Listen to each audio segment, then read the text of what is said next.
Hello, everybody, and welcome back. I am ready to have another of my favorite conversations. And today I'm talking to MarLisa Hollands, and I'm so happy you could be here with us today.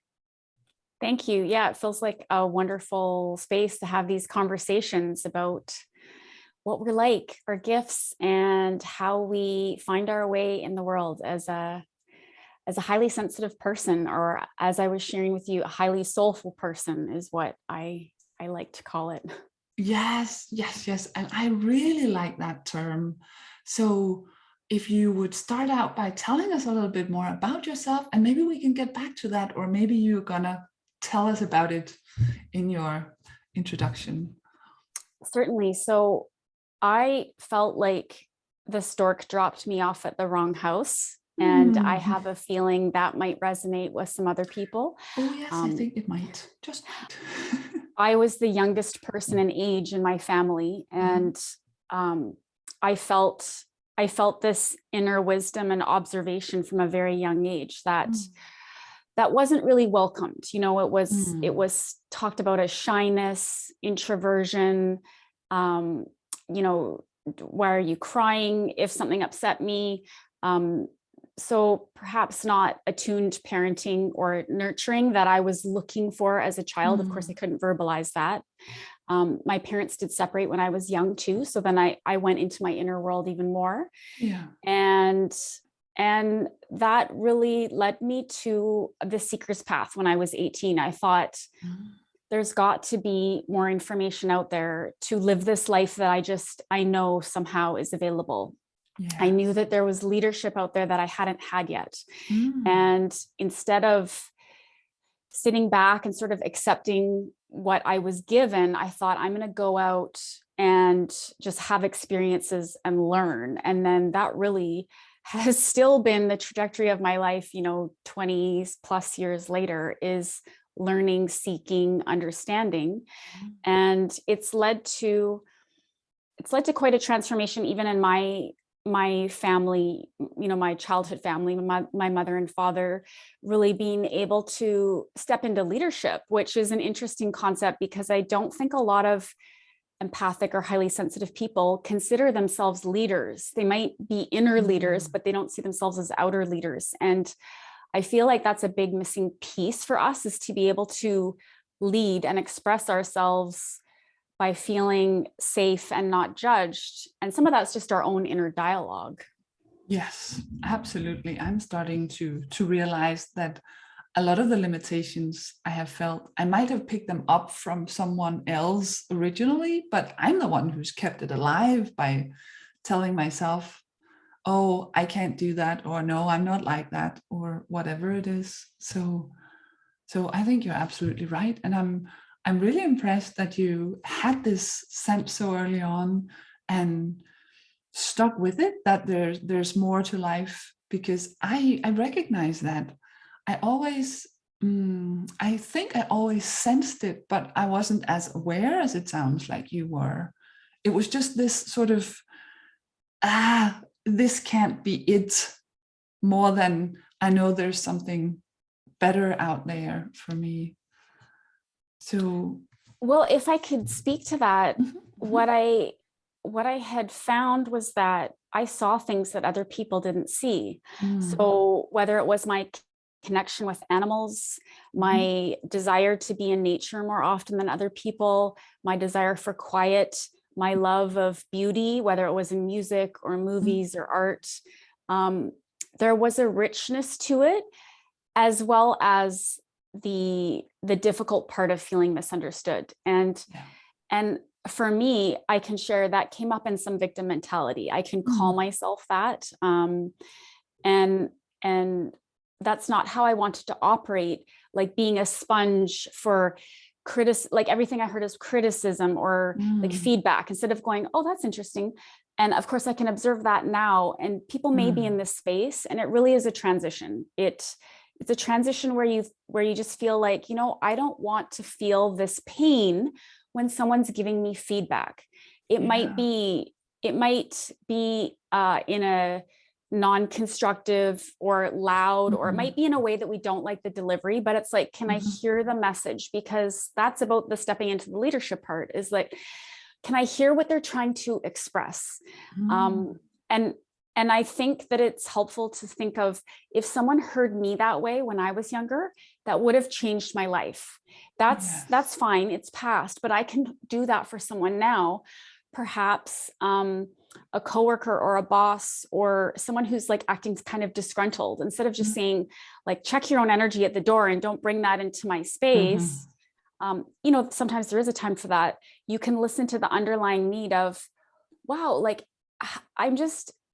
how's everything going for you? Like, did you need someone to listen to you? And that way you can ground yourself and, like, you know, bubble up your own energy, where you become a listener instead of a sponge. And sometimes it's just that little transition in our minds of who we're being in that moment that allows us to feel powerful or allows us to feel drained. And we get to make that choice. That's how powerful it is we can choose, instead of feeling energy vampired. Like, where did that come from? Yeah. I think that's very interesting, and especially connecting it with leadership. I have sometimes wondered, when sensitive people have complained. I was in a couple of groups on Facebook where being a sensitive or a soulful person was mostly a problem still.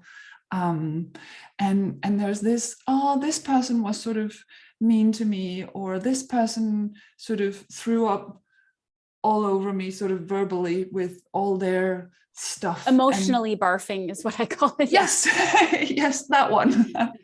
and I was like, because to me, I think one of the gifts of being sensitive is, we feel that when people do that, but because we have this understanding of people and how our inner feeling is reflected in how we express ourselves. I like what you say about sort of having that curiosity and like, what's going on for you, since you're saying things like that I know that no happy, balanced person would ever spew at me.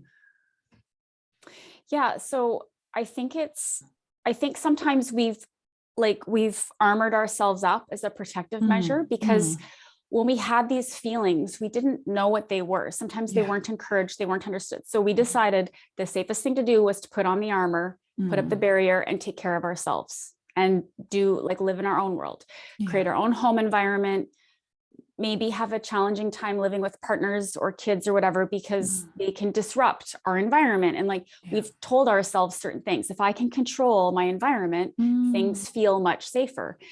And that is a strategy, and it did work for us when we were younger, and perhaps we needed that to survive our childhoods.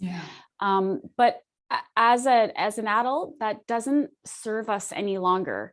It makes people unapproachable, not open to learning, and from a bigger perspective, it stops our ability to share our gift, right? Like, if we're not living in joy and understanding and working through hard things, people aren't attracted to us. They don't go, there's no questions of like, what are you doing? I noticed that you're so positive lately, and you've gone through some challenging things, but you're remaining positive. Or we're not sharing our gift that way of our ability to transmute energy, our ability to listen to people, our ability to go into nature and just feel cleansed and like rejuvenated again, our ability to have a really bad week and then just go for a quick dip in the lake, and all of a sudden we're back.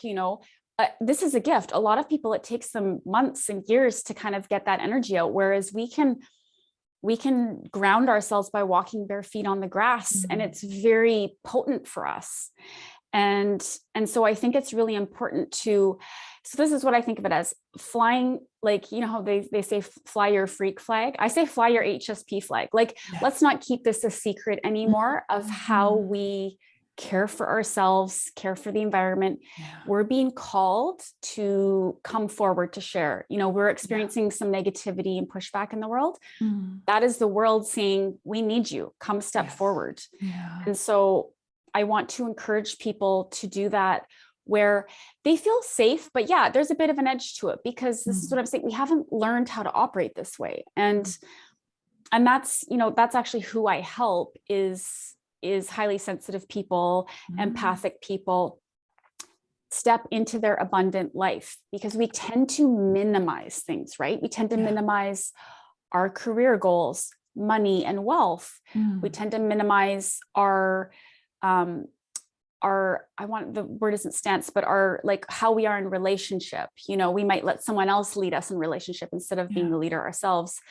We may be a highly sensitive parent and have a non-highly sensitive child, or even more highly sensitive than us. Like, we need, so we're so needed in all of these areas. And we tend to be generally healthy, but we might have some nagging health issues, a chronic issue, perhaps, because our bodies are sensitive. My sensitivity to food has allowed me to become an amazing restaurateur in my lifetime. Like, I've worked in restaurants, I'm a sommelier. I love these sensitivities. But someone's wearing cheap perfume, can't stand it. So, there's the beautifulness, and then there's maybe the dark side to it. The dark side's fairly small and can be managed. So thinking about these gifts and how we can use these gifts. And if more people like us had money, what better people to have money in the world and to share it and to circulate it, right? And so it's coming into this new paradigm of thought of how powerful this person really is. Oh, that, yes to all of that. And I was thinking so many things along the way, and one of them is that I think we as sensitive people are front runners, in a sense, like you're saying, that the world needs us. And I think sometimes we are the canary in the coal mine as well, because if it wasn't for us, who would change our workplaces to be more inclusive and kinder to us, and let people work from home and be more considerate in many ways? And I think that is one of the gifts that we bring to the world as sort of a group of people, or a label, or whatever.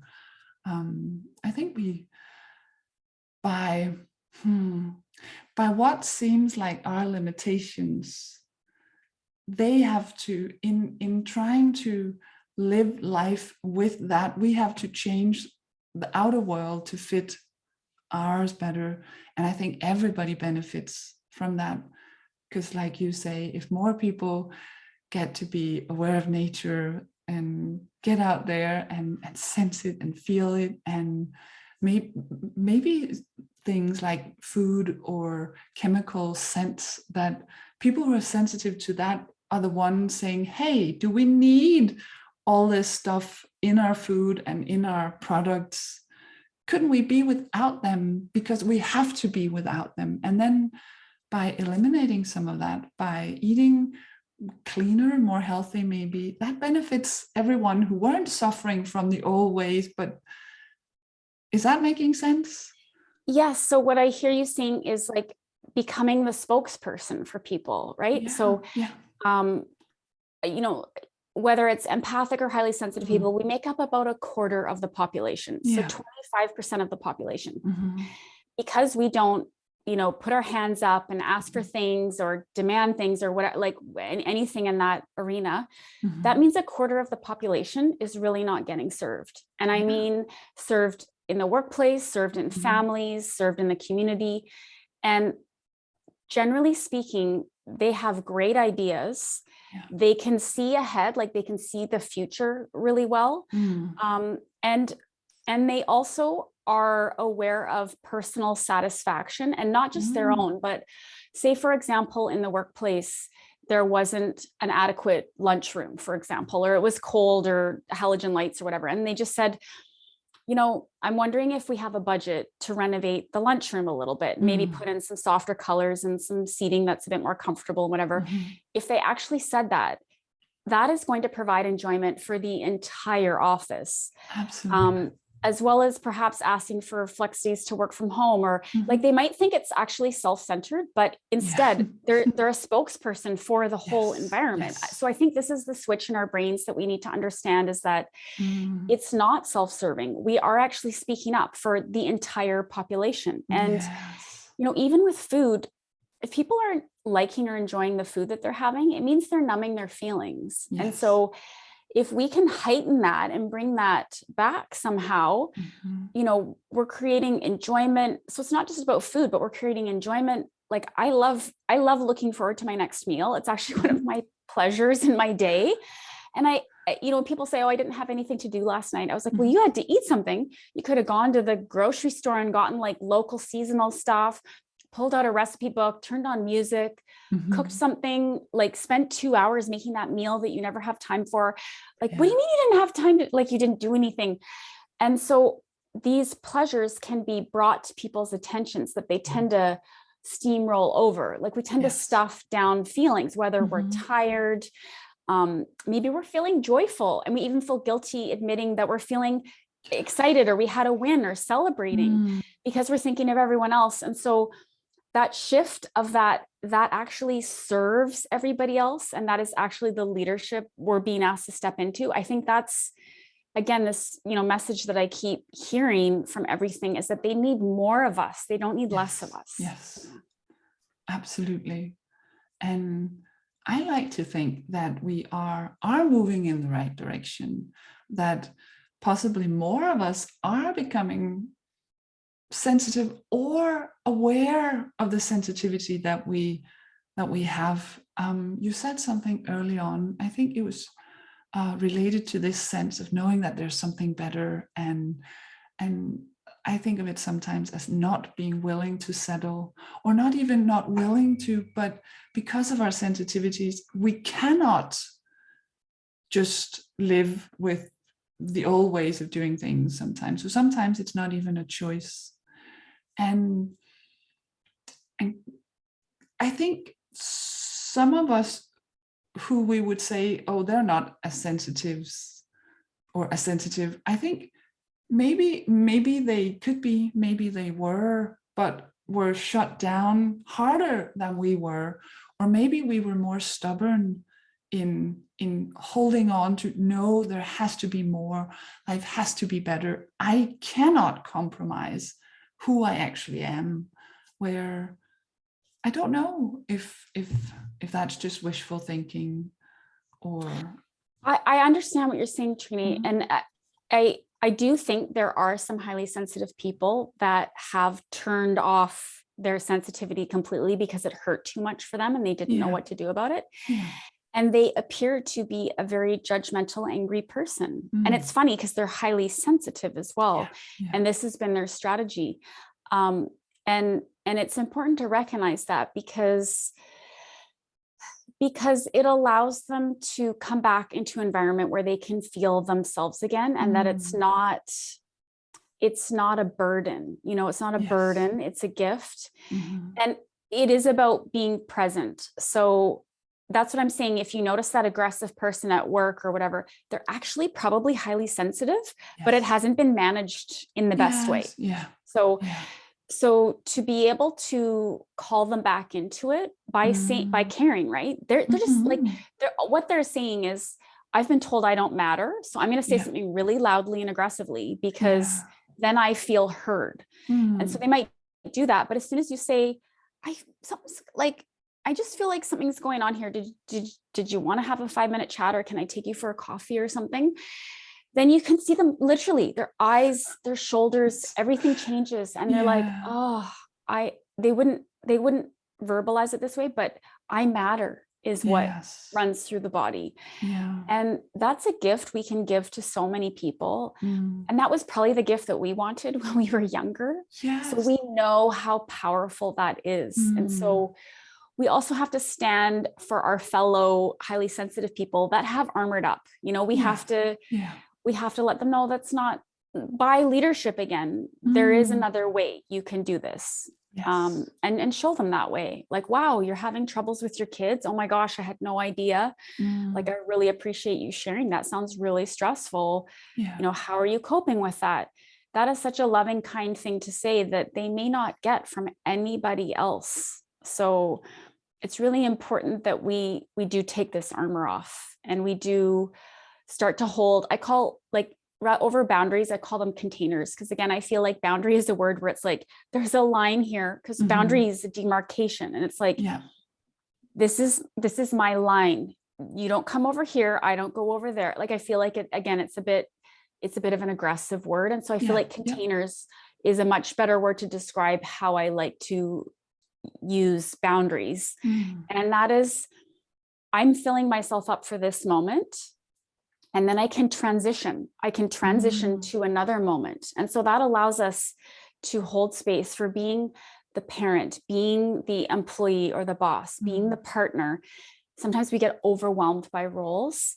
And if we can put them into containers with transitions in between, for us to shift from, you know, holding space for this to holding space for that, to allowing also ourselves to have space held for us. You know, sometimes we, this is, I would say, very common with couples, is I want to share a feeling with my partner, just like, I'm feeling really exhausted today. And if he starts to go into, well, you know, you stayed up late last night, or fixing mode. Yeah. Or like, well, you should do this today, or maybe that means we're ordering takeout. It's still my job to hold space and say, I just wanted to share that feeling. So it's not to blame them. Like, you didn't hear me, just sharing a feeling. Don't need you to do anything. It's helping people, it's teaching people about us and teaching people about others. So that's, again, what I'm trying to grow here with leadership, with HSPs and empaths, is that's a much more powerful way to be with someone, instead of like, you weren't listening to a thing I said, which is an easy place to go. We all know where it goes from there. Downhill fast, doesn't it? Because, yeah, that's so good. And I like the leadership in it, because I think you're right that it's time to switch things up and grow this perspective that being highly sensitive isn't a weakness, that there is a lot of strength in it. And as you say, being the examples, role models, holding the space by being who we are openly, and inviting others maybe to be as well. And that's part of what I want to do with this podcast, by sharing the stories, so that others out there feeling weird, different, or alone. Because as you said, there's almost a quarter of us, so we shouldn't feel alone. How can we, when 1 in 4 or 5 people we meet is like us? But that's because we have, as you said, not raised our hands. We have been quiet. We have been trying to fit in and be more like the others. And it's time to take back. We've been in the closet. Yes. Getting out of the soulful or sensitive closet. I think that's what we need to do. And well, I and love owning it is powerful, right? Yes. It's not, and owning this is powerful. And, you know, I think it's powerful that when you're at a staff meeting and they're talking about changes, you can see someone over there is feeling uncomfortable or has something to say and not saying it. And that you can say, hey, Gina, I saw you put your hand up, or you went, like, you look like you wanted to speak. Did you want to say something before this finished? And they might say, no, I'm good, or whatever. But we notice these things. We see people shift in their chairs. We see them roll their eyes. We see them feel uncomfortable. We get so many messages from people all day that we can use it as an assisting tool. And I mean, not to call them out or embarrass, but like, hey, you know, even to say, hey, are you feeling okay? Or are you, did you have anything to add to that? Like you can ask open-ended questions because we see these signs all the time. And, you know, I'll never forget, I was with my partner and we were having dinner with someone and he talks a lot. Here's the other funny thing. His style is promoter. So he's got a loud voice. He talks a lot. He's very confident. Like, it's kind of funny that I've paired up with this person is what I thought. Right. Yeah. And he was talking to someone at a client or something at the table, and I could see them just losing steam. Like this was going on a bit too long for them. So under the table, you know, I gave him the old like nudge, nudge, right? And he didn't feel me or he didn't stop. So like, then it turned into almost like kicking him under the table, right? And then it turns into him saying, "Why are you kicking me?" And I just thought, oh my gosh, like this is so HSP of you, right? I saw their signal. I gave you 3 signals that I escalated, and, you know, and that was when I wasn't fully in my power of saying, I could have said something like, "Hey, I notice, you know, you feel like you got your answer to the question or whatever," or like I could have jumped into the conversation instead of saying nothing and just using my observation tools that I've always had. So this is what I mean by stepping into it. There's so much power in what we see. We need to start putting some voice to it. And that can be challenging and that can be difficult because we may have gone 30, 40 years without using our voice. Absolutely. We may be an adult parent and have children that are 25 and realizing that we want to use our voice now, but we have adults on our hand, or perhaps we want to talk to our parents this way, and our parents are 70 or 80. And like, there are some ways to frame it and some ways of being to get into that, again, feel really aligned with still being this kind, authentic person. Because what's interesting to me is when we go inward and we start thinking about ourselves, that's actually selfish. You know, it's funny because we think of, I'm not going to say that because I don't want to hurt their feelings, or I don't want to speak up, or I don't want to feel criticized. That's actually not the best thing for anyone involved in that environment. Yes. Yeah. But I understand it feels that way. And I understand that sometimes the language used can feel that way too, but there is a way to shapeshift that so that it actually serves everybody. And that feeling of serving everyone, even if it's a hard conversation, is so rewarding and so life-changing, not just for you, but for the people surrounded by you, and even your boss or other people that you don't think you have influence over necessarily. Yeah. That is such a good point, because I think a lot of us have been telling ourselves that, oh, we don't like conflict, or, oh, I was too afraid to say that because I didn't want to hurt anybody. And that might be a part of it. But I think that if we are aware of the benefits, as you say, for everyone involved, I think 9 out of 10 times, as a sensitive person, doing the right thing will actually outweigh our own personal discomfort in the moment, at least with a little bit of practice, is my feeling. So absolutely, if we can turn that little moment around to, instead of being like, oh no, I can't hurt their feelings by saying that that's not my place and all that, into realizing that, yeah, they might not love hearing it in the moment that we're telling them, sorry, are you aware of that, or whatever, but in the bigger scheme of things, it would definitely help and make a difference that we own who we are and let others know. Well, our inner dialogue tends to be really strong because of our sensitivity. We have a lot of conversations with ourselves. Yeah. And the challenge with that is that sometimes we hear something that is not the way the person meant to reflect it.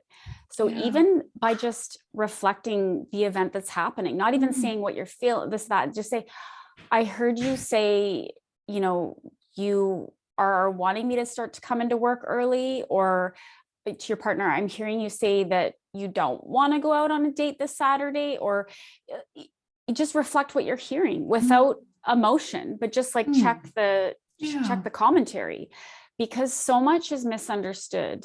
And a lot of it is what goes on in our head and what goes on in the other person's head. So just repeating what, what they said, like, do I have this right? You're wanting the XYZ, and they might go, oh, no, that's not what I want at all. They may have even said those words, but once you repeat them back, they realize they might have sounded abrasive, or they may have sound unkind, or what, like it allows the person time to share if there was more, or that was what they meant, and clearing up that space between us and the other person is so profound. It really is actually easy. And I would say it alleviates about half of the problems that come up for us, because we have clarity now about what's going on. Yeah. I really like that. And my final question is sort of about what legacy you would like to leave, or if you could, give the gift of insight of something important to every sensitive person, or something you would like to change in the world, what would that be?